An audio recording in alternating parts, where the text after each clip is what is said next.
24 تا 26 नवंबर पीटीआई के पुरतशद्दुद मुजाहरों के दौरान एसएचओ थाना न्यू एयरपोर्ट ताहिर इकबाल भी जख्मी हुए। शरपसंदों ने एसएचओ ताहिर इकबाल को शदीद जख्मी किया और उनका एक बाजू भी फ्रैक्चर हुआ।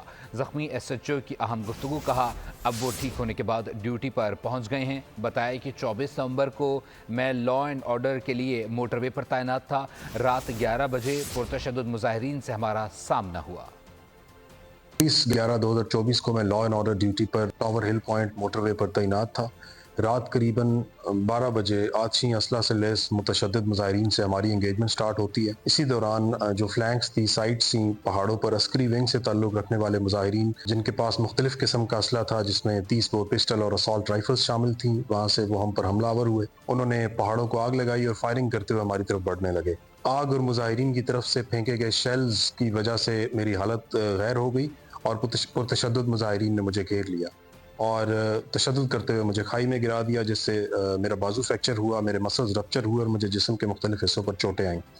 इसी दौरान डीपीओ साहब ने और उनके स्क्वाड ने मुझे खाई से रेस्क्यू किया और अगर मुझे टाइमली रेस्क्यू ना किया जाता तो मैं शायद आज यहाँ मौजूद ना होता। सब्सक्राइब करें और बेल दबाएं ताकि कोई खबर रह न जाए।